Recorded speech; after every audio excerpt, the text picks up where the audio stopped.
Bismillahirrahmanirrahim. Assalamualaikum warahmatullahi wabarakatuh.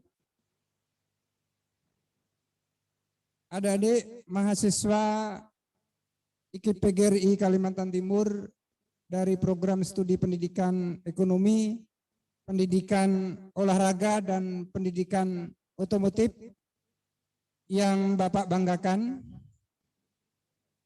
Pada pagi hari ini, marilah kita memanjatkan puji syukur kehadirat Allah Subhanahu wa Ta'ala kepada Tuhan Yang Maha Esa, bahwa pada hari yang kedua ini kita dari panitia PKKMB bisa melaksanakan atau melanjutkan kegiatan PKKMB hari kedua yang pada hari ini akan kita mulai. Pada kesempatan pagi hari ini, narasumber kita telah hadir di tengah-tengah kita. Dari pihak kepolisian akan saya bacakan dulu identitas atau perkenalan beliau. Nama itu Sujatmiko Amron SH. Beliau adalah Kanit Keamanan Negara Satuan Intelkam dari Polres Kota Samarinda. Pada hari ini tema ya memang cukup menarik ya, cukup menarik. Materi yang akan disampaikan oleh beliau ini sangat menarik sekali. Di antaranya tentang pencegahan intoleransi, radikalisme, terorisme, dan penyebaran paham-paham yang bertentangan dengan ideologi negara. Nah, ini memang nanti bagi adik-adik mahasiswa, Bapak harapkan bisa memahami ya apa yang akan disampaikan. Paling tidak adik-adik bisa memahami, kemudian bisa mengambil intisari apa yang akan disampaikan. Mana-mana yang menjadi larangan itu harus dihindari, mana-mana yang bisa kita lakukan juga kita lakukan. Namun sebelumnya ada nanti saya sampaikan waktu atau durasi yang akan kita gunakan dalam kegiatan ini sekitar 90 menit ya, karena Bapak juga ada kepentingan yang lain nanti narasumber. 30 menit nanti akan ada presentase, 60 menit akan dilakukan presentase, 30 menit akan dilakukan untuk dialog. Namun saya minta dengan adik-adik mahasiswa, tolong perhatikan baik-baik ya. Nanti ada door prize-nya. Nah, ini ya, ada door prize-nya. Bagi adik-adik nanti yang bertanya nanti akan kami beri sekitar 3 pertanyaan ya. Yang bertanya kemudian juga nanti akan dijawab oleh pemateri, akan mendapatkan door prize dari narasumber atau dari moderator ya. Nanti pertanyaannya nanti kami harapkan bisa langsung saja ya, biar juga Bapak bisa melihat siapa yang bertanya itu ya. Nanti nomor handphonenya tolong dicatat ya Pak Zaki yang bertanya, sehingga nanti kami bisa memberikan door prize ya, minimal pulsa untuk adik-adik untuk mengikuti besok. Barangkali itu pengantar dari kami ya, dari kami. Untuk waktu kami silakan kepada Bapak untuk menyampaikan topik-topik penting kepada adik-adik mahasiswa. Monggo Pak, terima kasih. Assalamualaikum warahmatullahi wabarakatuh. Yang terhormat Bapak Direktur PGRI Samarinda serta adik-adik maba yang saat ini mengikuti kegiatan PKKBM.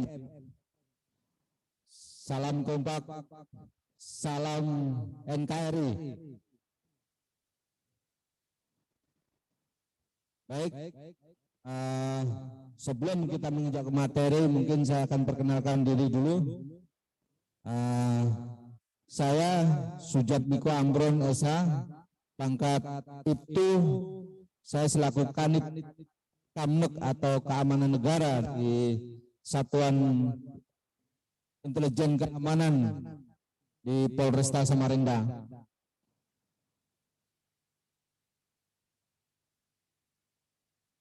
Ke belakang lagi, jadi sebelumnya saya ini hanya sebagai perkenalan aja. Jadi saya sebelumnya dinas di Satuan Brimob Polda Kaltim dari 2016.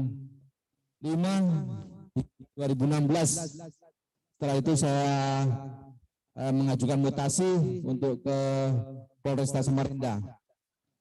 Jadi pengalaman saya di Satuan Brimob cukup lumayan dalam membantu atau bertugas menjaga keamanan khususnya di Indonesia ini. Berikutnya saat saya pindah ke Polresta Samarinda 2016, saya langsung ditugaskan untuk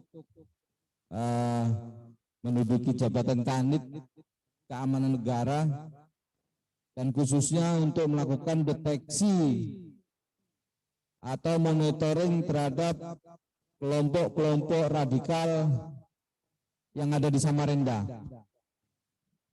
Jadi saya satu unit khusus hanya untuk mengawasi, memantau, memonitor perkembangan terhadap kelompok-kelompok yang ada di Samarinda, khususnya kelompok jaringan teroris yang ada di Samarinda. Jadi cerita sedikit terkait dengan kelompok yang ada di Samarinda. Mungkin masih ingat atau pernah mendengar adik-adik maba terkait dengan kasus ledakan bom di gereja hukum ini, Lojana Ilir, 19 November 2016, yang memakan korban, 1 meninggal, 3 luka, ya, anak-anak di bawah umur. Dan kemarin pada bulan Agustus, pertengahan Agustus kemarin, saya sengaja berkunjung ke para korban ini, melihat langsung kondisi perkembangan seperti apa. Ya, alhamdulillah dari 4 korban 1 meninggal, yang 3 kondisinya sudah cukup baik meskipun masih ada bekas luka bakar yang cukup parah, ya, itu cukup kasihan. Jadi bahkan yang 1 itu kondisi sampai saat ini harus perlu perawatan khusus dan bertahap. Dia harus terbang ke Singapura, ke Malaysia untuk pengobatan. Ya, kondisi sampai sekarang itu salah satunya masih perlu perawatan khusus, ya, dengan luka bakar yang cukup parah waktu itu. Berkaitan dengan itu, sedikit cerita terkait dengan rencana aksi bom gereja di Lojanan atau gereja hukumnya Lojanan. Pelaku ini adalah mantan atau pelaku bom Bali di bom buku, ya, pelaku bom buku di Kuningan, Jakarta. Setelah dia bebas, dia ingin kembali ke daerah asal, ternyata dari pihak keluarganya tidak menerima, ya, istrinya, mertua tidak menerima. Akhirnya dia bingung, karena dia kenal dengan salah satu pelaku teroris yang pada saat itu berada di lapas. Dia menyarankan, sudah kamu nyusul bapak saya aja di Samarinda. Dari situ dia berangkat ke Samarinda. Ya, berangkat ke Samarinda, menempati salah satu masjid yang dulu masjidnya itu tidak ada namanya, ya tidak ada nama. Dengan kita sebut adalah Masjid Tanpa Plang karena tidak ada namanya. Itu dia tinggal di situ untuk merencanakan sesuatunya. Pelaku ini setiap harinya dari hasil monitor pengawasan setiap hari itu dia melakukan latihan-latihan fisik atau ibadat yang untuk menjaga stamina, menjaga badannya untuk tetap fit, ya dia harus lari pagi menggunakan ransel, itu termonitor. Namun kegiatan yang ada di dalam masjid itu cukup ketat mereka. Setiap kali ada kegiatan, dia mematikan lampu karena posisi masjid waktu itu ada ruangan tersendiri di dalam, mati lampu. Di luar masjid ada berapa orang yang menjaga, sehingga untuk kita bisa mengetahui dalam itu sangat susah. Sehingga perencanaan yang mereka lakukan itu tidak sepenuhnya termonitor apa-apa yang dilakukan. Pada waktu itu ya rencana dia akan melakukan aksi di dalam gereja, namun pada saat dia menyalakan di halaman, anak-anak yang kebetulan waktu itu mengikuti ibadah dan sedang bermain di halaman gereja sempat mungkin pada saat mainan dia teriak atau bagaimana. Jadi pada saat menyalakan sumbu daripada bom itu kaget, ya pelaku ada kaget sehingga bom terjatuh. Dari situ tidak sempat untuk dilempar ke dalam gereja dan lari ditinggalkan, akhirnya meledak di halaman. Nah, korbannya akhirnya beberapa anak-anak yang kebetulan main di situ, salah satunya meninggal. Setelah melarikan dan dia sempat masuk ke Sungai Mahakam dan selanjutnya ditangkap, itu dikembangkan, akhirnya dapat dengan jaringan sampai dengan kelompok mereka sampai ke daerah Loduri, Lokulu, ya semua diamankan. Saat ini pelaku dikenai hukuman seumur hidup di Lapas Nusa Kambangan dan jaringannya itu ada yang kena 7,5 tahun, ada yang 7 tahun, 6 tahun, dan mereka terpisah mulai dari NTT, Pekanbaru, Malang, Kalteng, jadi dipisah. Yang cukup mengkhawatirkan juga bahwa salah satu kelompok yang ada di Samarinda itu yang menampung di Samarinda itu adalah punya menantu juga merupakan jaringan teroris yang kebetulan sudah meninggal di Suriah. Adiknya atau anaknya laki-laki juga terlibat bom Bekasi dan penjebol atau pembobolan gudang senjata di Lapas Tangerang. Jadi cukup ini ya untuk pelaku yang ada di Samarinda cukup membahayakan sampai saat ini, dan informasi sampai saat ini yang kita terima bahwa mereka pun masih belum mau mengakui dengan NKRI atau bergabung dengan NKRI. Catatan bahwa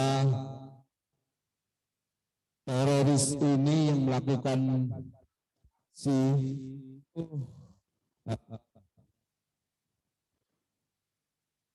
tidak semua mau kembali insaf atau kembali ke NKRI, ya.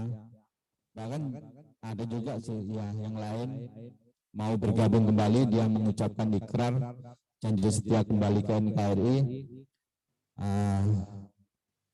dan dilakukan pembinaan-pembinaan, dan dia sendiri mengakui bahwa aksi yang dia lakukan adalah salah atau ideologi yang mereka ikuti adalah salah. Itu gambaran. Nanti kita lanjutkan mungkin cerita yang lainnya. Sekarang kita akan kembali ke materi dengan pencegahan paham radikal dan teroris dalam menjaga keutuhan NKRI. Lanjut. Jadi yang pertama adalah radikalisme. Apa arti radikalisme menurut ahli? Ya, pengertian radikalisme adalah suatu ideologi, ide atau gagasan dan paham yang ingin melakukan perubahan pada sistem sosial dan politik dengan menggunakan cara-cara kekerasan ekstrem. Jadi pada intinya, dari tindakan radikalisme ini adalah sikap atau tindakan seseorang. Jadi secara individu maupun kelompok tertentu menggunakan cara-cara kekerasan. Mereka memaksakan diri merubah suatu sistem yang sudah ada, ya, dengan pemikiran-pemikiran dari kelompok atau individu tersebut dalam tempo singkat. Perubahan dengan tempo singkat. Gimana caranya? Yaitu dengan cara kekerasan ekstrim. Seperti yang ada di Samarinda sendiri, ya, untuk ideologi yang mereka anut itu adalah juga dia salah satunya adalah takfiri atau menghalalkan semua cara untuk melakukan aksi. Ya. Dari hasil deteksi kami terhadap kelompok yang ada di Samarinda untuk sementara ini dan sejauh ini, ya, untuk kelompok-kelompok yang ada di Samarinda untuk melakukan aksi itu masih belum. Namun apabila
Kalau radikalisme tidak sedang dalam perasaan kita mereka.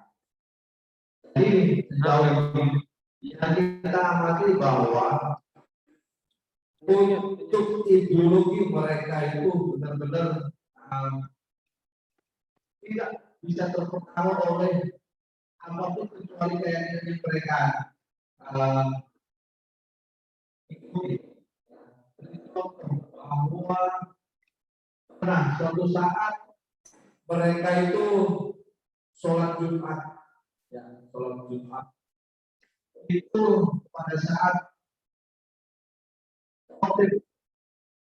doa sebelum sholat atau khotbah kedua itu dia dalam doanya semoga pelaksanaan pilkada di Samarinda dalam keadaan aman. Hanya seperti itu. Itu sholat Jumat juga. Ya, mereka sama sekali tidak pro atau tidak mengikuti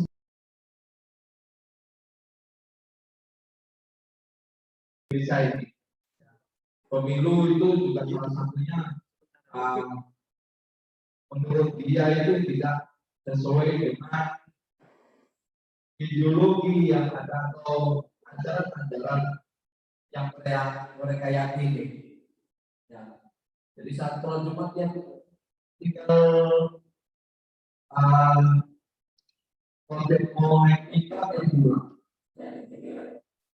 Jadi menurut bahwa ideologi yang mereka ikuti itu sama sekali tidak mau atau kontra dengan apa yang dengan sistem negara ini. Penganut radikalisme memiliki anggapan bahwa semua pihak yang berbeda pandangan dengannya adalah bersalah. Salah satunya ada yang beberapa bulan lalu itu kita lakukan penggalangan dan akhirnya kita kasih suatu pemahaman bahwa apa yang dia lakukan itu adalah salah. Itu dia bisa menyadari dan akhirnya dia mengaku sendiri bahwa memang dia merasa eksklusif. Dia merasa bahwa mereka adalah yang paling benar. Setelah pergaulan sekian lama, akhirnya dia bisa membandingkan dengan kehidupan yang ada atau sistem yang ada, itu dia menyadari dan kembali PKI bulan Juli kalau tidak salah itu dia menyatakan ikrar atau kembali ke NKRI. Ya, itu kita fasilitasi untuk rekan di Polres Samarinda dan didampingi langsung oleh dari BNPT pusat ya, untuk pantauan atau balikan atau deradikalisasi balik.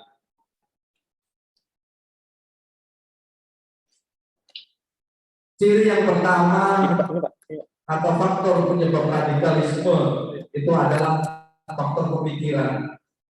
Di sini saya bahas radikalisme dapat berkembang karena ada pemikiran bahwa segala sesuatu harus dikembalikan ke agama, walaupun cara kaku atau mengulang kekerasan. Jadi sistem yang ada di Indonesia ini menurut dia tidak benar. Jadi dia beranggapan bahwa pemikiran atau sesuatu yang dilakukan oleh negara tidak sesuai dengan sistem agama yang ada. Perlu diketahui bahwa terbentuknya negara ini pun tidak lepas ya daripada konsep atau yang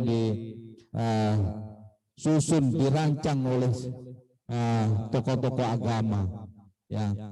Namun mereka tetap bahwa kembali lagi ke zaman dahulu, zaman Nabi, bahwa ini tidak ada yang ini tidak sesuai dengan agama. Mereka tidak menyadari bahwa setiap negara punya sistem tersendiri, ya, sesuai dengan kultur budaya yang ada. Ya. Namun mereka sama sekali tidak bisa menerapkan itu, bahkan bendera saja dia sangat anti, ya, memasang bendera itu sangat anti. Untuk kedua adalah faktor ekonomi. Nah, di sini ya, masalah ekonomi juga berperan membuat paham radikalisme muncul di berbagai negara. Sudah menjadi kodrat manusia untuk tahan hidup, dan ketika terdesak karena masalah ekonomi, manusia dapat melakukan apa saja, termasuk meneror lainnya. Memang ya, dari faktor ekonomi itu sangat dominan. Dari kelompok yang kita awasi, dan bahkan saya pernah menyusup ke dalam rumah yang salah satu kelompok itu, dia dari segi ekonomi sama sekali di bawah daripada rata-rata, di mana sangat minim ya, dengan anak yang banyak. Kondisi rumah di dalam itu hanya dibatasi dengan kain kelambu, di dalam hanya kompor, panci, lemari tidak ada, dan dia sendiri tidak ada pekerjaan. Dari situ keputusasaan itu dilampiaskan dengan bahwa di dunia ini sementara dan nantinya semua akan kembali ke akhirat atau meninggal, tidak ada di bawah apa-apa. Bahkan mereka sendiri ya, sampai dengan pakaian aja punya pemikiran bahwa baju yang kita pakai ini nanti minta pertanggungjawaban, sehingga tidak terlalu banyak ya. Dia hanya punya pakaian itu 1 atau 2 setel cukup ya. Jadi juga mempermudah kita untuk melakukan pengawasan. Kita apali bajunya begitu dia melintas, oh ini si A ya kan, karena bajunya itu aja ya. Salah satunya seperti itu. Mereka berpikiran bahwa apa yang didapat hari ini cukup untuk besok berpikir lagi. Bahkan dia punya pemikiran seperti ayam aja korek-korek tanah dapat makan ya. Pemikiran hanya segitu, dangkal sekali, sehingga dari kelompok mereka itu secara duniawi sama sekali tidak menghiraukan. Dia jualan keliling itu, pentol itu, begitu dapat untuk beli beras 1 kilo 2 kilo untuk bisa dimakan sehari 2 hari, cukup, besok tidak akan kerja lagi dia ya. Untuk sosialisasi ke masyarakat juga dibatasi. Anaknya yang kecil-kecil itu keluar rumah dilarang ya, dan dia sudah tanamkan atau dilihatkan gambar-gambar, video-video kekerasan dengan kelompok-kelompok yang ada di Suriah sana ya, dengan kelompok, dan dia kasih gambar-gambar bendera ISIS apa segala itu yang diperkenalkan seperti itu mulai dari kecil ya. Jadi dari segi ekonomi mereka cukup ini di bawah, sehingga dan mungkin juga demikian seperti itu ya, bahwa di dunia ini tidak perlu lagi kita yang penting cukup hidup, bisa makan atau bisa lakukan sesuatu untuk akhirat. Nah, seperti aja pikirannya, hanya itu saja ya. Ketiga adalah faktor politik. Nah, di sini bahwa pemikiran sebagian masyarakat bahwa seorang pemimpin negara hanya berpihak pada pihak tertentu, mengakibatkan munculnya kelompok-kelompok masyarakat yang ingin menegakkan keadilan. Kelompok-kelompok tersebut bisa dari kelompok sosial, agama maupun politik. Alih-alih menegakkan keadilan, kelompok-kelompok ini justru memperparah keadaan. Jadi faktor politik kita lihat mungkin dengan sistem demokrasi yang ada harus dengan kegiatan-kegiatan atau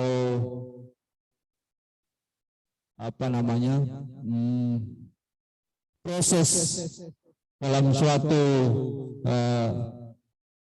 mendirikan suatu negara ini ya itu dengan faktor politik.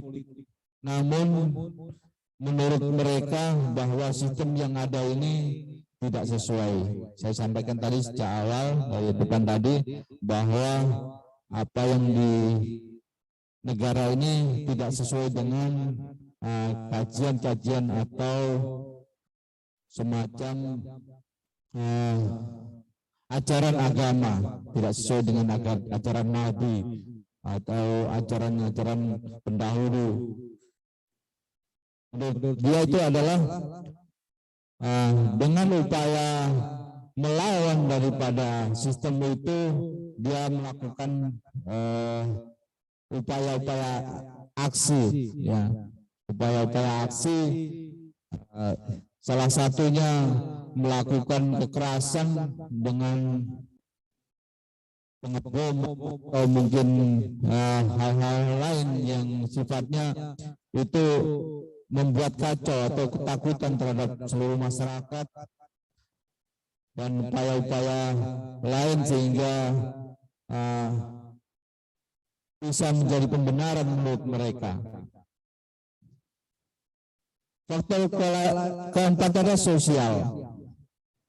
Masih erat hubungannya dengan faktor ekonomi. Sebagian masyarakat kelas ekonomi lemah umumnya berpikiran sempit sehingga mudah percaya kepada tokoh-tokoh yang radikal karena dianggap dapat membawa perubahan drastis pada hidup mereka. Ya. Jadi faktor sosial ini seperti contoh pernah di Samarinda ini ada salah satu anak geng motor, ya, dia sudah sama sekali tidak mau menghiraukan semua apa yang nasihat atau apa-apa yang disampaikan oleh orang tuanya. Akhirnya orang tuanya sendiri itu memutuskan untuk ingin ditemukan oleh ustadz, ya. Namun waktu itu ketemunya malah ustadz yang berada di salah satu kegiatan, termasuk dia mempunyai paham radikal. Akhirnya dia dikirim ke daerah Solo. Pulang dari Solo kembali ke sini, bukannya dia insaf menjadi baik. Jadi dia selama di Solo itu dicuci otaknya, dikasih pengaruh-pengaruh terkait dengan dalil agama, ya. Akhirnya dia kembali ke sini sudah siap, ya. Istilah kami adalah pengantin atau pelaku. Dia sudah siap untuk melakukan aksi pengeboman yang ada di Samarinda. Seperti itu. Jadi dari faktor sosial itu bisa membawa perubahan drastis pada hidup mereka. Jadi tokoh-tokoh yang dianutnya, ya, apa yang disampaikan oleh, begitu dia dicuci otaknya, apa yang disampaikan oleh yang bicara itu dia iyakan, ya benar, ya benar gitu. Seperti itu aja pemikirannya. Jadi, oh kamu nanti harus begini, kamu nanti begini. Itu dia iyakan aja. Ya. Saya komunikasi langsung salah satu jaringan Sibolga, ya, yang ada di Kalimantan Timur ini yang sekarang berada di lapas. Ya. Itu saya tanyain, kamu tahu tidak? Bahwa kamu itu disiapkan untuk jadi pelaku bom. Saya tidak tahu. Ya, dia pengenal hanya melalui medsos. Dia terkait dengan bom Sibolga yang beberapa waktu lalu yang istrinya bahkan terpental sampai sekian puluh meter ya badannya itu dengan bom panci itu. Padahal bom panci itu sudah disiapkan untuk yang di Kalimantan ini, ya, disiapkan. Namun hal itu tidak ngerti bahwa dia disiapkan. Dia hanya dikasih pemahaman itu dan dia kan, tapi dia tidak ngerti bahwa dia disiapkan untuk sebagai pelaku. Ya, dia tidak ngerti, ya, seperti itu. Dan alhamdulillah anak ini sudah ikrar kesetiaan. Semoga nantinya ya tidak mengulang ya atau tidak tergabung lagi dengan kelompok tersebut. Berikutnya faktor psikologi. Peristiwa pahit dalam hidup seseorang juga dapat menjadi faktor penyebab radikalisme. Masalah ekonomi, masalah keluarga, masalah percintaan, rasa benci dan dendam, semuanya berpotensi membuat seseorang menjadi radikalisme. Jadi psikologi, seperti contoh ini namanya kalau sudah dalam hati ada pikiran kita ini sudah benci terhadap sesuatu, terhadap seorang, pikiran kita itu hanya ingin mencelakai, ya, ingin balas dendam. Itu salah satunya. Ya. Bisa jadi bahwa pelaku ini awalnya merasa begitu ada kesalahan dengan berurusan dengan hukum, menurut dia itu seperti ini saja kok seperti ini dampaknya, ya. Dari situ pemikiran itu, oh tunggu nanti saya akan lakukan pembalasan. Itu salah satunya. Ya, akhirnya itu melakukan sendiri. Dia kadang tidak mampu, akhirnya bergabung, ya, bergabung dengan kelompok-kelompok yang kemungkinan bisa mendukung aksinya. Seperti itu. Berikutnya adalah faktor pendidikan. Ya. Pendidikan juga sangat menjadi sangat dominan daripada munculnya radikal. Di berbagai khususnya pendidikan agama, tenaga pendidik yang memberikan ajaran dengan cara yang salah dapat menimbulkan radikalisme di dalam diri sendiri. Jadi yang tanggal 14 Agustus kemarin sebelum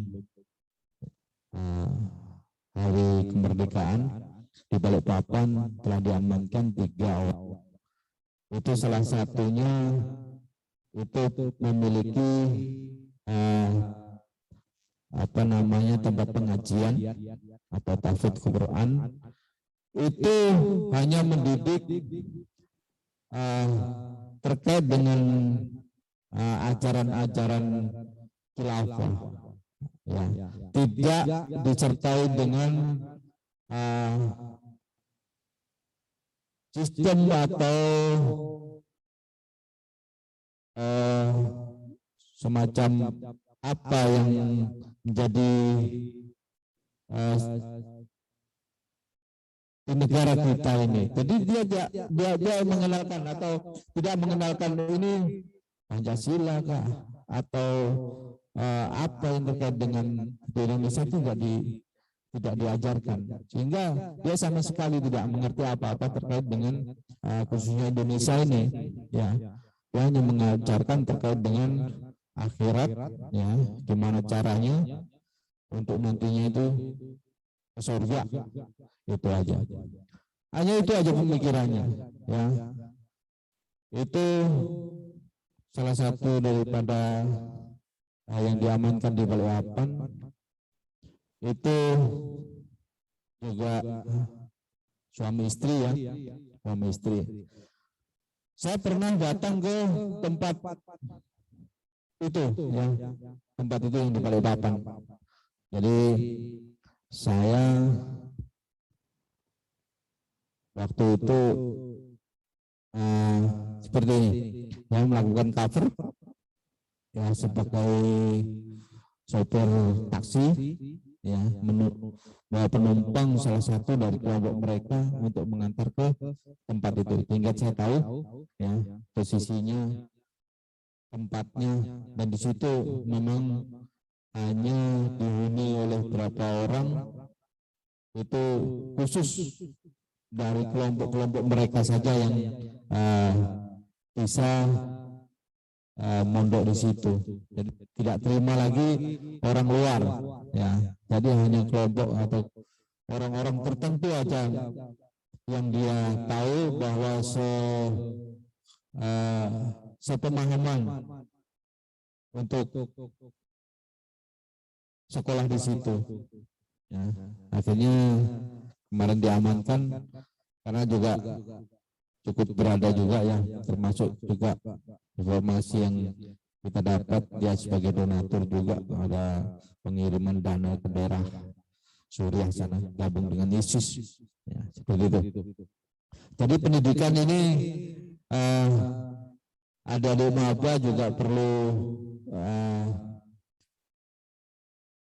mencari atau berguru kepada ahlinya, ya. Apabila kita salah mengambil panutan, tentunya langkah kita juga salah.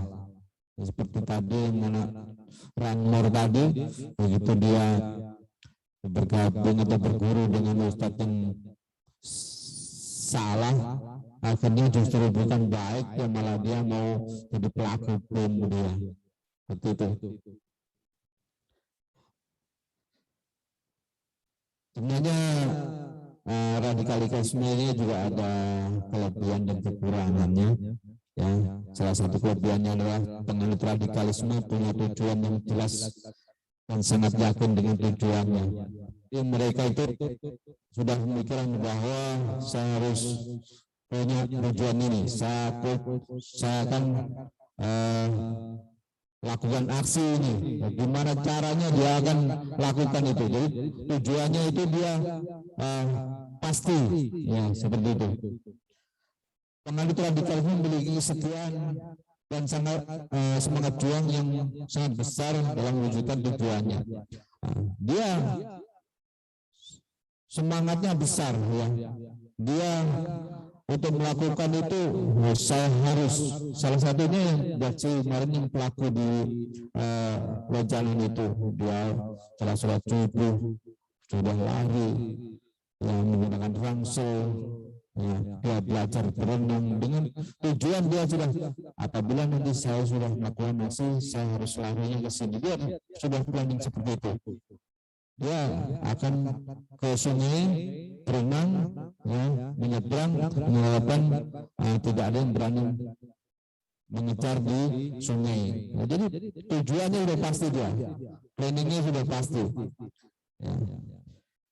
Namun beberapa kekurangan daripada pemahaman adalah penganut radikalisme tidak dapat melihat kenyataan yang sebenarnya karena beranggapan bahwa semua yang berseberangan pendapat adalah salah, ya. Seperti tadi saya sampaikan bahwa yang tidak sesuai dengan pola pikirnya dia salah, ya.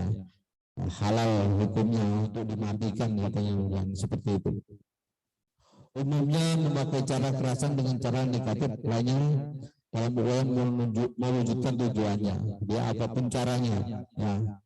Seperti yang pelaku bom itu, bahwa yang tidak seagama, bahkan yang seagama pun dia ada menganggap kafir atau tidak sepemahaman dengan mereka, itu dianggap kafir, ya. Seperti itu, apalagi maaf agama lain, nah, seperti itu. Penganut radikalisme menganggap semua pihak yang berbeda pandangan dengannya adalah musuh yang harus disingkirkan, nah, seperti itu. Jadi apa yang tidak sesuai dengan dia, kelompoknya dia, itu halal, ya, hukumnya halal. Khususnya apalagi ke aparat, ya. Ya, anggap bahwa dia sebutan dengan togut itu halal darahnya untuk ditumbahkan, ya. Seperti itu, penganut radikalisme tidak peduli dengan HAM. Nah, sudah tidak urus, yang penting saya bunuh sudah. Dan tujuan mereka itu hanya satu, yaitu ke surga aja. Kalau dia ketangkap hidup sedih dia. Ya, ketangkap hidup sedih. Tapi kalau ketangkap dalam keadaan mati ya, begitu ini dia lakukan sempat ditembak mati seperti itu, dia bahagia ya. Dia sudah tidak ada pakai paspor langsung lagi ke surga sana dia. Bablas dia langsung, pemikirannya seperti itu. Tidak ada pertanyaan apapun, dia langsung tembus langsung ke surga. Pikirannya seperti itu. Nah. Jadi berikutnya adalah cara berpikir kok radikal, ya,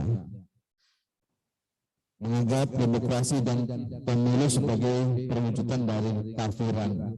Ya, tadi sampaikan bahwa sistem yang ada ini tidak sesuai dengan kaidah agama, tidak melalui sistem agama, sehingga mereka melakukan tindakan perlawanan kepada pemerintah secara ekstrim dan kasar. Jadi dia melakukan aksi-aksi itu pengen menunjukkan bahwa pemerintah ini salah, yang benar seperti ini. Dia memaksakan seperti itu.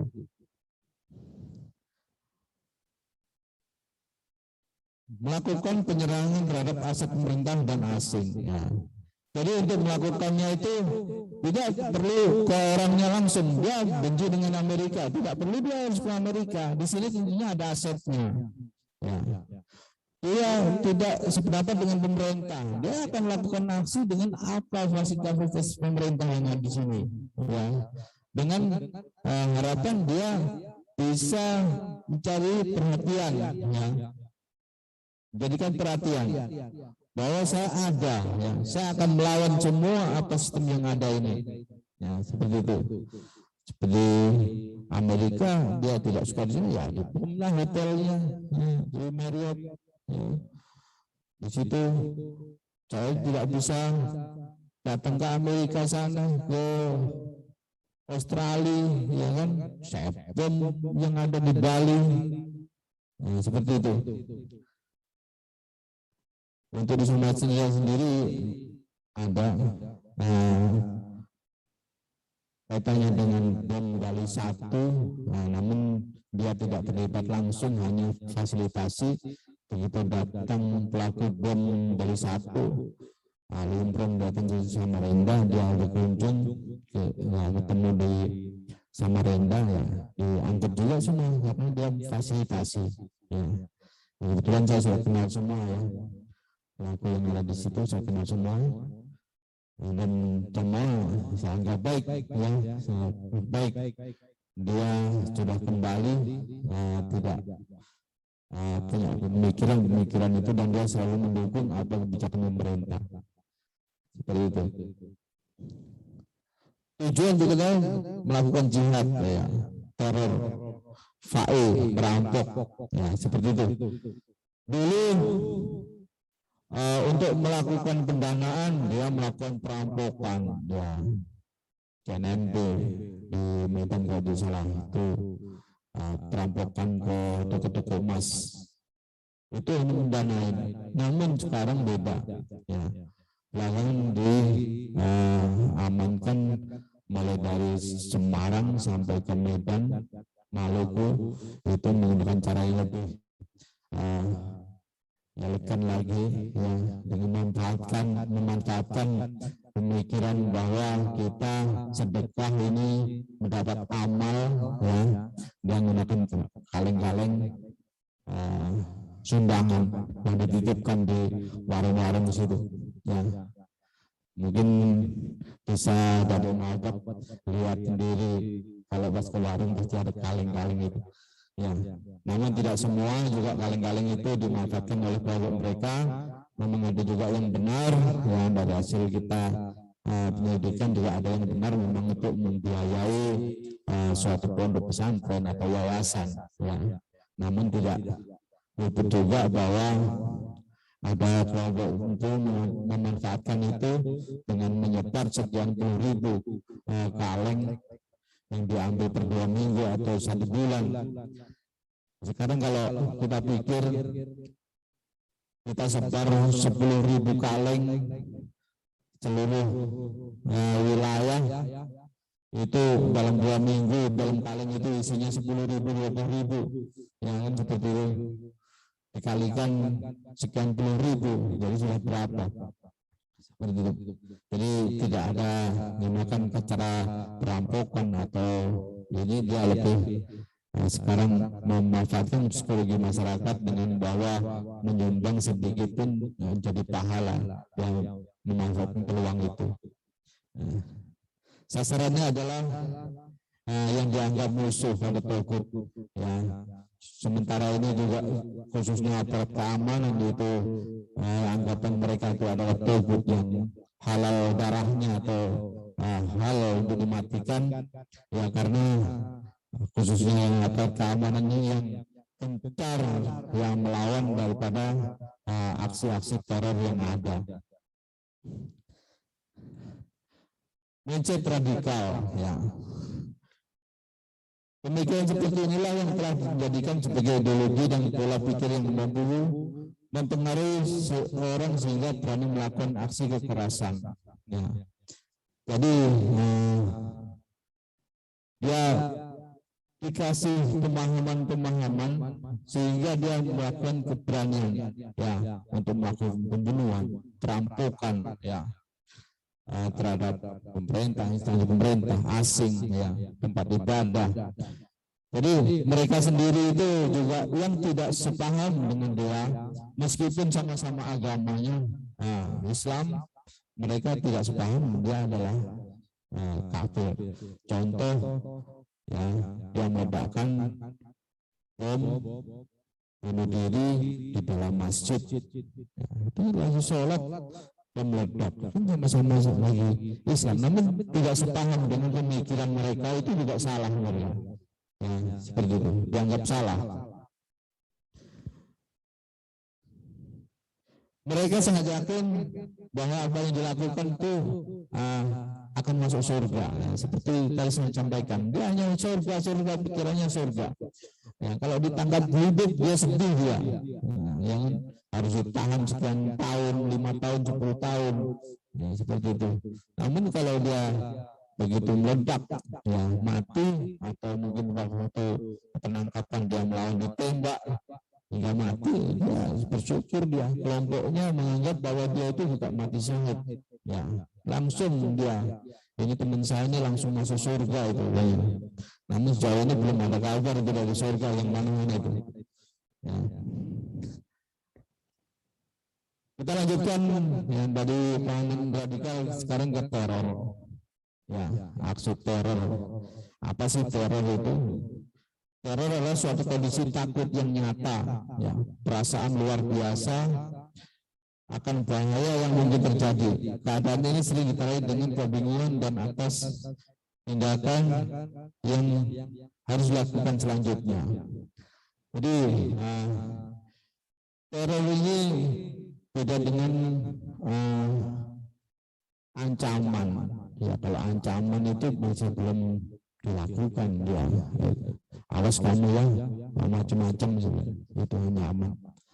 Namun kalau teror ini dia melakukan aksi, ya, dia tidak perlu sasarannya siapa, yang penting untuk saya disiku, saya redakan, ya, dengan harapan dampak daripada aksinya itu orang lain takut, ya, dia wujudkan dulu dengan aksi, ya. Teroris, ya. Teroris itu adalah orangnya, ya, pelaku. 2018 jaringan teroris, mungkin ada yang lihat, diamankan di Samarinda, itu di Sungai Dama, di Cendana, itu salah satunya dia sudah memplanning, ya, untuk melakukan aksi dengan cara awalnya mapping dulu ke markas Brimob Samarinda seberang, ya, sudah di mapping, dia ikut sholat di situ, dia melihat bahwa pada saat jam sholat yang jaga di depan hanya 2 personil. Di situ ada senjata berapa pucuk. Dia sudah planning, dia sudah 3-4 kali dia masuk ke asrama. Karena juga di masjid di dalam itu tidak bisa membatasi, kamu orang luar nggak boleh sholat di sini, tidak bisa. Ya, dengan alasan dia sholat di situ, ternyata dia planning bahwa luas ini saya harus larinya ke sini, dia pelajari. Ya, dia rencana pada saat sholat Jumat dia akan matikan 2 penjaga yang di depan. Akan dimatikan dengan harapan bisa mengambil senjata yang ada. Ya, untuk melakukan aksi berikutnya. Ternyata rencana dia terendus, ya akhirnya kita amankan lebih dahulu. Ya. Tujuan mereka itu yaitu membuat orang ini merasa ketakutan. Ya, dia melakukan aksi dulu. Ya, melakukan aksi dulu. Setelah itu, sepertinya loh, kalau kamu aneh-aneh ini, kalau kamu tidak sesuai dengan saya ini, akibatnya seperti ini. Ya, tujuan seperti itu. Terorisme digunakan sebagai senjata psikologi untuk menciptakan suasana panik. Ya, di sini dia setelahnya itu, begitu dia diletakkan, akhirnya was-was. Ya, seperti di gereja diletakkan, aku nanti begitu mau ke gereja lagi, pas saja lagi. Nah, akhirnya apa? Ya, pemikiran seperti itu, akhirnya ketakutan atau trauma daripada orang untuk berangkat ke gereja itu ada. Ya, itu yang diharapkan. Ya. Terorisme tidak ditujukan langsung kepada lawan, akan tapi perbuatan teror dilakukan di mana saja. Nah, seperti itu tadi. Saya benci dengan Amerika, tidak perlu saya harus ke Amerika. Di sini ada asetnya, di sini ada orangnya. Nah, seperti itu. Saya benci dengan pemerintah, saya tidak perlu saya harus ke Jakarta karena presiden sana, tidak perlu. Di sini juga ada pemerintahnya, seperti itu. Jadi dia melakukan aksi itu tidak peduli di mana saja dia akan lakukan, hanya tujuannya adalah dampak psikologi terhadap orang lain yang digunakannya. Nah, seperti itu. Bagaimana penyebaran? Ya, paham-paham itu masuk ke Indonesia. Ada pengaruh tentunya. Ya. Pengaruh ini dari berbagai macam, ya, dari guru yang mengajar atau mungkin media yang ada, ya. Itu sasarannya adalah kalangan sekolah, akademis, ya, perkantoran. Apabila anak-anak sekolah ini sudah dikasih pemahaman itu, ya, lebih gampang. Apalagi anak sekolah ini masih ingin mencari jati diri. Siapakah saya ini kan? Itu adalah target utama mereka. Lebih gampang dia direkrutnya oleh mereka itu. Ya, kalangan akademik. Ya, mereka sengaja orang-orang yang berpendidikan dikasih pengaruh-pengaruh, ya. Dulu ada waktu di Tanah Merah itu ada. Itu kalau mereka itu orang pintar, dokter apa saja ada. Ya, seperti itu. Ya. Bagaimana cara penyebarannya? Ya, menggunakan ceramah, dengan media sosial. Sekarang lebih ke media sosial, ya. Dari pengaruh-pengaruh yang ada itu akhirnya timbul ekstrem kanan kiri, yang dari pengaruh yang disebarkan melalui kalangan pelajar, ya, kantoran itu ekstrem kanan, kiri, ya, kiri akhirnya ke pengusungan paham khilafah atau intoleran atau yang tidak sepaham dengan mereka itu adalah salah, itu intoleran. Ya, sistem kanannya adalah ingin merubah ideologi yang ada di Indonesia, itu sistem Indonesia ini. Nah, dari ceramah yang atau cara penyebaran itu mempromosikan paham yang tidak sesuai dengan sejarah budaya Indonesia, tidak sesuai dengan nilai-nilai toleransi. Nah, seperti saya sampaikan tadi, bahwa dia juga tidak, ini kultur budaya kita ini tidak sesuai, yang hanya sistem khilafah zaman Nabi aja yang benar. Akhirnya timbullah kelompok-kelompok garis keras atau radikal.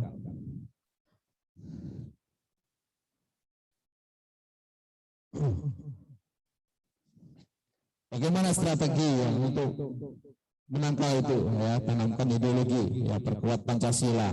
Nah, salah satunya ini adalah PKKBM ini dengan diisi materi terkait dengan nilai-nilai kebangsaan ya, tentunya akan menjadi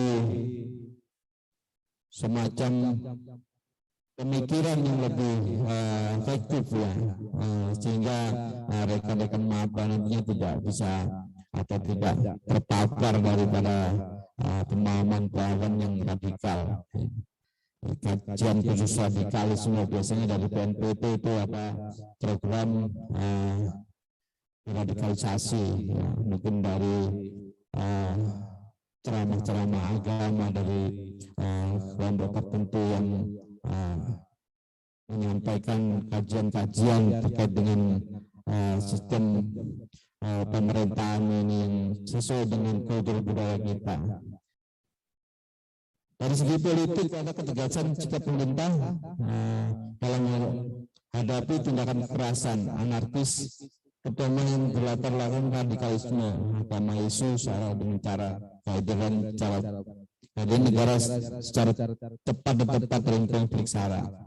Dan pada waktu saya masih di Brimob itu berapa kali ikuti operasi Opslifkam atau operasi pemulihan keamanan ya daerah Papua, Ambon, Poso itu salah satunya itu adalah kecepatan kehadiran dari pemerintah untuk merespon suatu kejadian yang ada di lokasi tersebut ya, konflik agama ya, seperti itu SARA.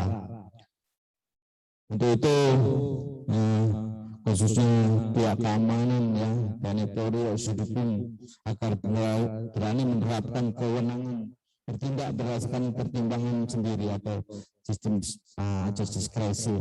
Kadang kita di lapangan kalau melihat sesuatu ya kita harus bertindak cepat seperti itu. Berikutnya adalah perkuat hukum ya. Perkuat undang-undang kerangka hukum antara lain kriminalisasi propaganda yang mengarah pada penanaman kebencian dan penyebaran permusuhan terhadap suatu yang melakukan pelatihan militer ya. Mereka itu melakukan ibadah atau latihan fisik untuk menunjang aksinya itu mungkin ya dia camping tanah ya, kan, melakukan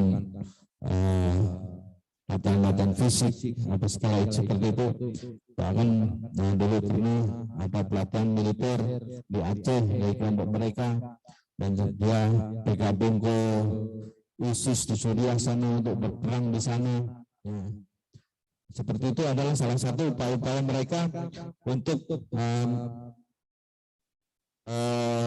macam hukuman moral dalam mereka untuk melakukan aksi berikutnya. Menegakkan undang-undang kewarganegaraan, sehingga kadang kita ini begitu datang dari luar negeri ke sini untuk naturalisasi, ya, kadang perlu ada pemilihan siapa sih yang harus bisa diinikan. Nah, ternyata ada juga yang dari Suriah sana sudah ke sini menikah di sini, dapat warga negara sini, pada dia pemahaman seperti apa itu kita tidak tahu. Tentu ada di Kalimantan, itu ada, tetap diawasi ya. Tetap keimigrasian, tegakkan hukum pidana. Itu salah satu dimana untuk melakukan tindakan-tindakan upaya terhadap kelompok-kelompok mereka. Dan bagaimana dari kita mungkin ada di maba bisa berpartisipasi dalam hal mencegah atau ikut serta dalam keamanan dalam negara ini ya. Dengan cara adalah memberikan informasi secara cepat kepada aparat kepolisian tanpa mengambil langkah sendiri ya. Contoh di perumahan di Lojanan sana ada suatu malam dari warga maupun saya itu menyampaikan, Pak, ini ada kelompok ini di masjid ini seperti apa ini, Jadi saya datang ke sana, saya jelaskan bahwa kelompok ini memang tujuannya syiar agama, tidak bermasalah, jadi tidak perlu khawatir yang ini. Terima kasih untuk informasi yang ada. Jadi sambil kita jelaskan beberapa kelompok juga itu yang basis agama namun tidak termasuk kelompok radikal. Dan jangan mengambil langkah sendiri, ya. Cukup menginformasikan. Mungkin di tetangganya ini orang ini nggak pernah keluar, sampai tetangga diam saja, ya. Hanya datang kelompok orang-orang tertentu aja ini kok mencurigakan, sampaikan ke polisian, nanti akan dilakukan penyelidikan lebih lanjut siapa dia itu. Seperti itu. Karena kita juga akan melindungi formen atau yang beri informasi, ya. Respon itu terhadap warga sekitar yang berperilaku mencurigakan seperti saya sampaikan tadi, ya. Ada mungkin dia tetangganya orang ini dulunya bergaul kok sekarang tidak, ya, tidak mau, hanya menutup di rumah, hanya orang-orang tertentu yang datang ke rumahnya. Ini siapa? Seperti itu. Jadi khususnya juga medsos, ya. Medsos itu sangat penting sekali terdeteksi, ya. Perlu diketahui ada itu kita punya tim cyber, ya, cybercrime itu patroli cyber dunia maya, ya, yang selalu monitor, ya, mungkin kelompok-kelompok ini yang ingin melakukan aksi apa segala itu, ya. Kalau ya pinter-pinteran, ya pinter-pinteran, mereka sendiri juga orang-orang IT juga banyak dia, ya, seperti itu. Terbukti hanya menggunakan medsos, khususnya Facebook, dia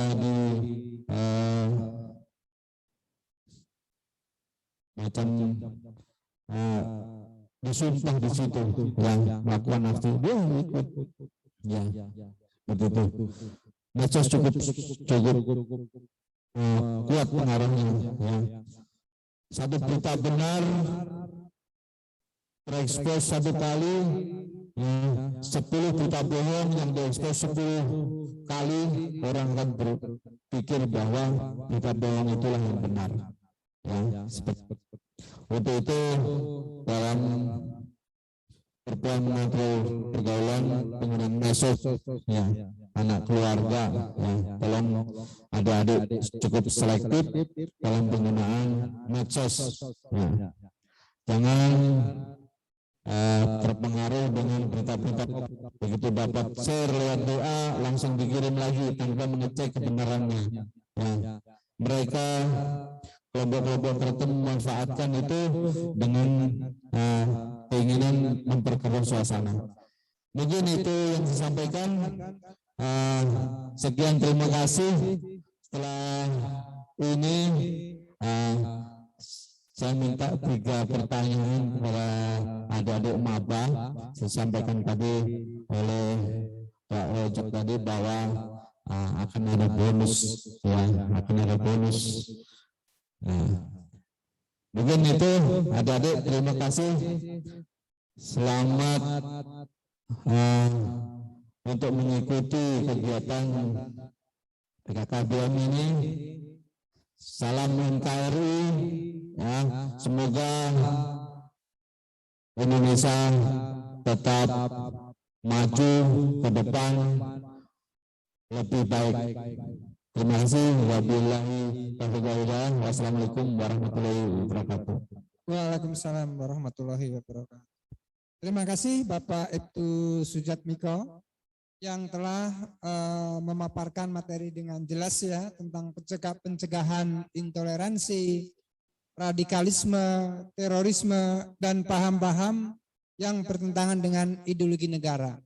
Tadi sudah begitu jelas, ya, begitu gamblang, ya, yang sudah dipaparkan oleh Bapak Ibtu Sujatmiko. Kami selaku moderator tidak akan menyimpulkan.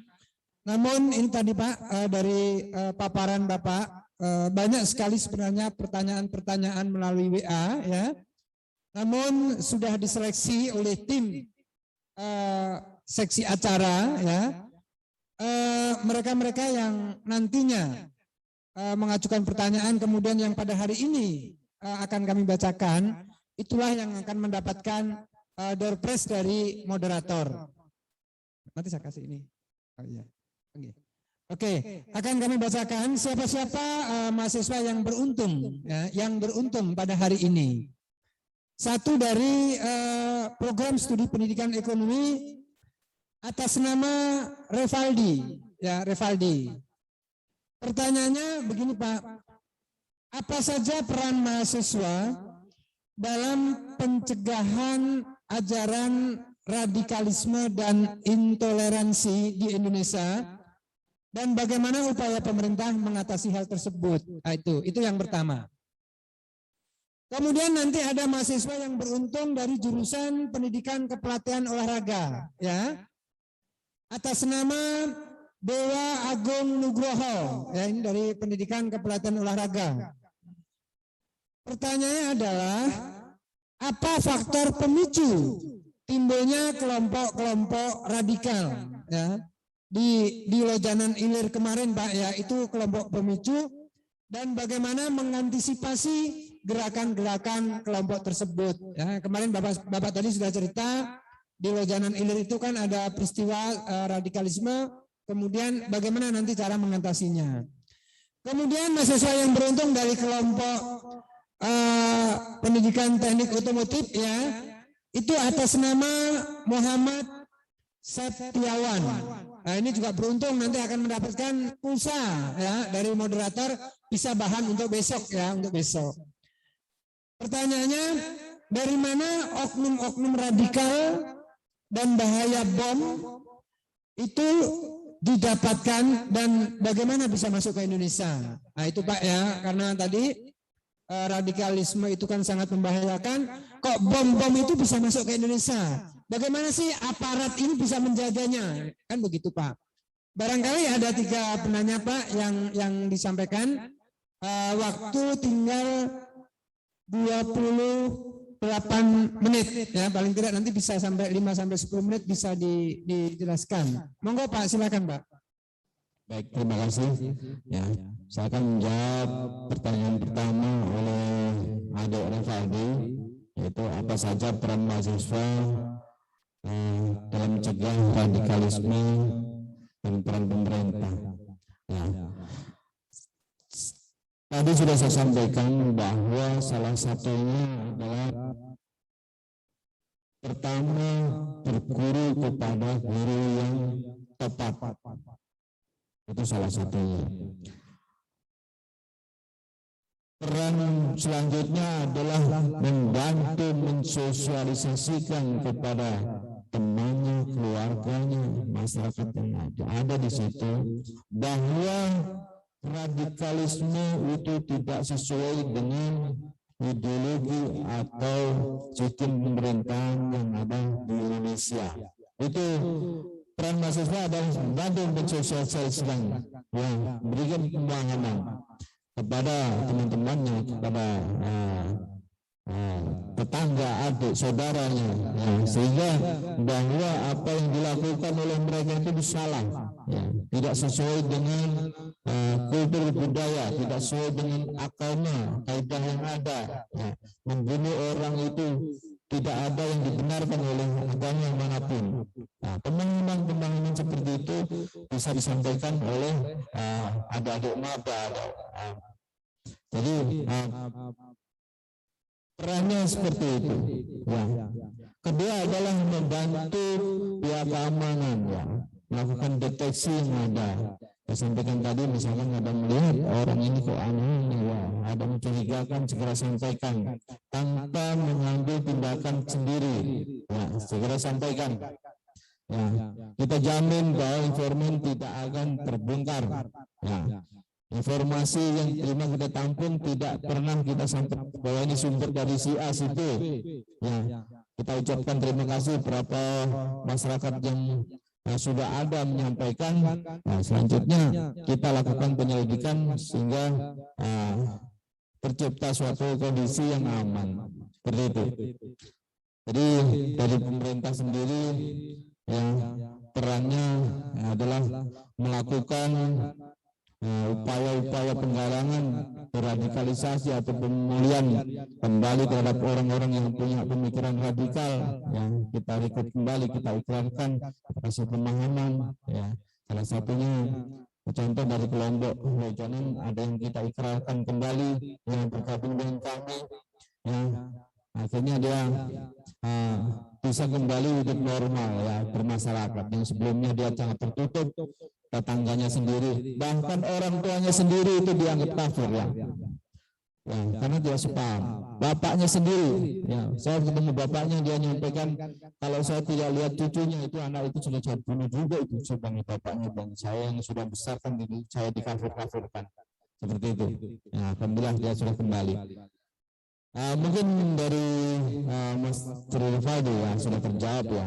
Jadi perannya seperti itu tadi, membantu mensosialisasikan, memberikan informasi, ya, kepada, ya, kami, ya, khususnya kami itu tanpa melakukan aksi tersendiri, ya, seperti itu.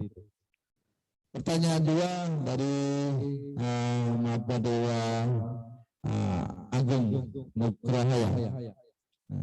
Apa faktor pemicu kok Lojanan dan solusi? Ya, seperti itu. Jadi pemicunya seperti tadi, ya. Awalnya pelaku ini adalah salah satu bom buku di Kuningan, mungkin pernah lihat TV, buku yang disiram air waktu mau dijinakkan meledak, akhirnya polisi yang ada tangannya putus.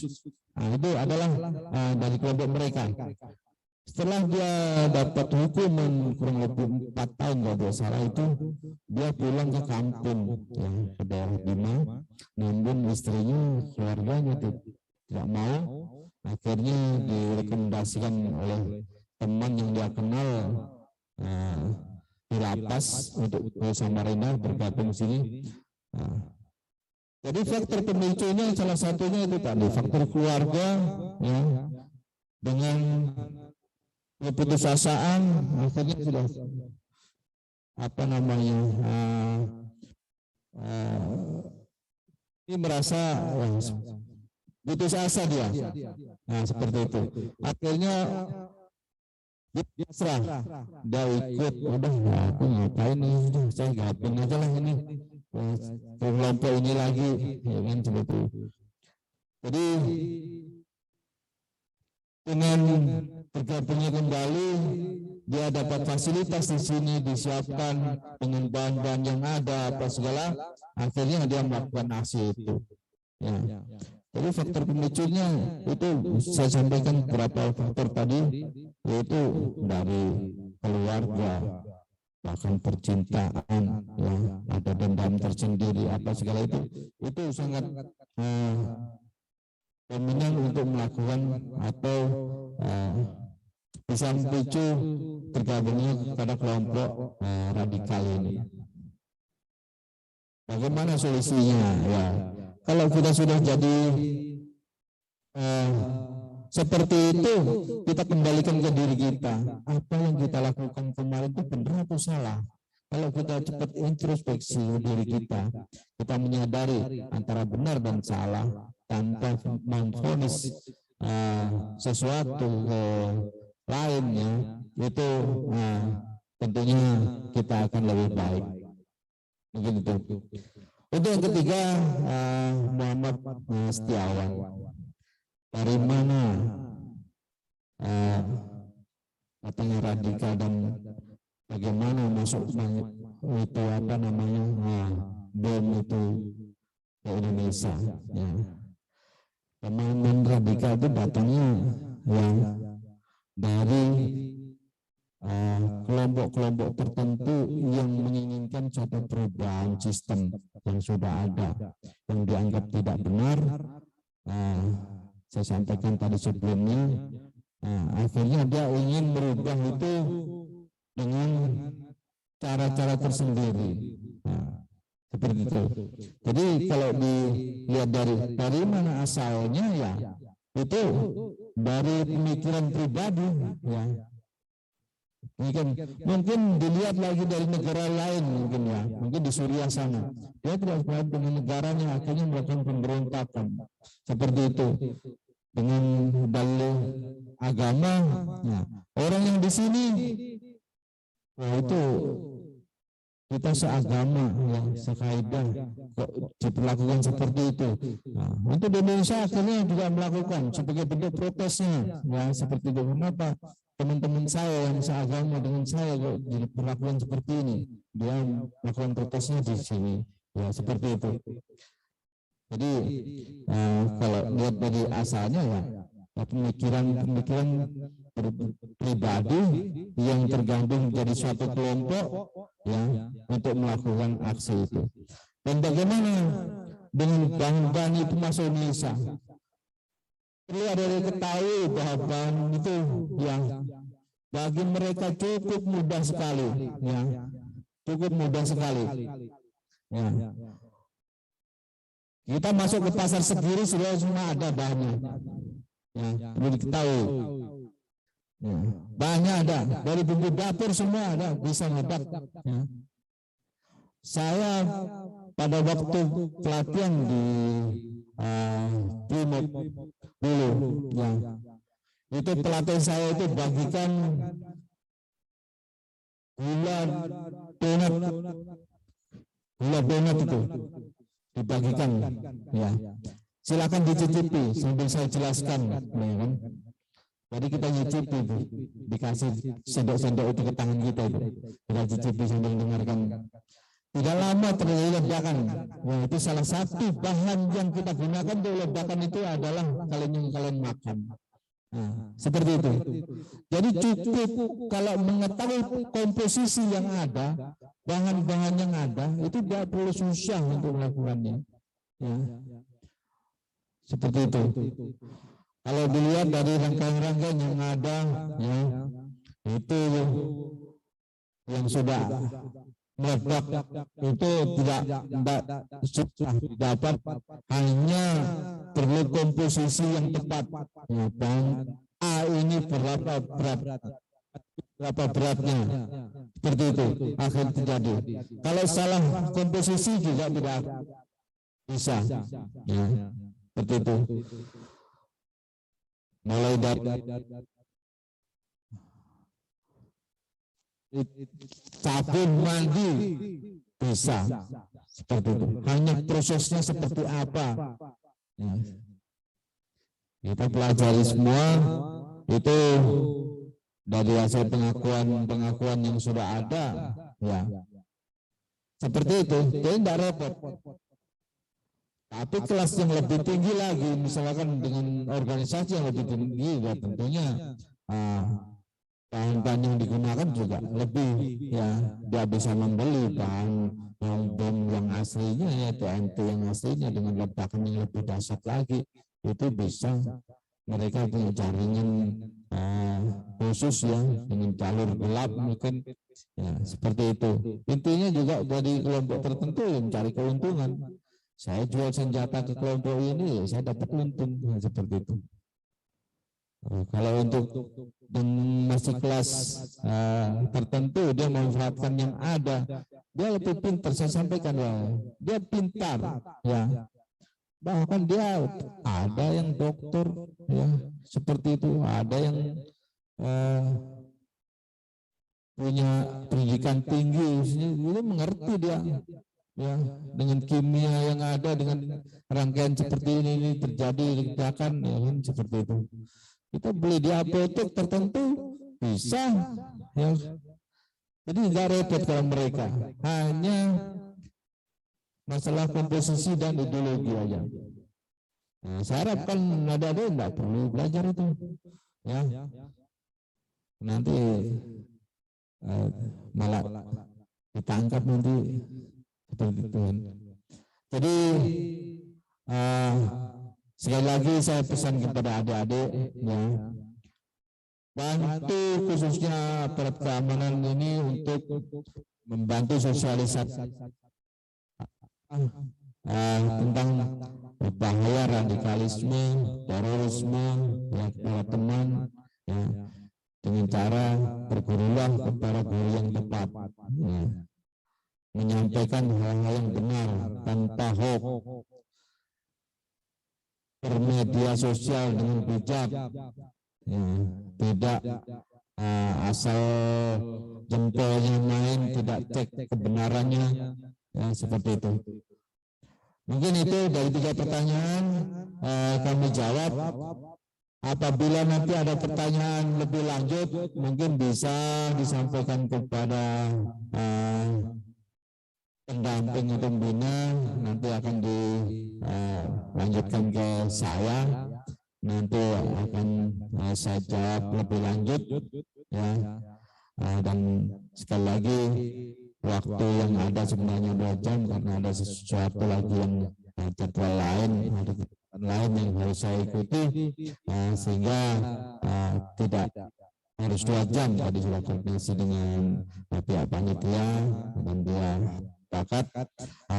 Tinggal 3 peserta yang tadi menyampaikan pertanyaan dan terpilih, tinggal nunggu bonusnya datang. Terima kasih. Selamat pagi. Demikian paparan materi dari Bapak Sujatmiko Amran SH, ya, yang sudah begitu jelas dan gamblang, ya, yang disampaikan kepada adik-adik mahasiswa PKKMB tahun ini pada pagi hari ini. Sekali lagi kami selaku moderator pada kesempatan pagi hari ini dan sekaligus juga dari Institut Pak, ya, dari IKIP PGRI Kalimantan Timur, mengucapkan terima kasih kepada Bapak Ibtu Sujatmiko dari Polresta Samarinda yang telah hadir dalam memberikan materi pembekalan kepada adik-adik mahasiswa baru ini. Mudah-mudahan apa yang telah disampaikan Bapak tadi semuanya bernilai ibadah. Demikian, terima kasih. Assalamualaikum warahmatullahi wabarakatuh.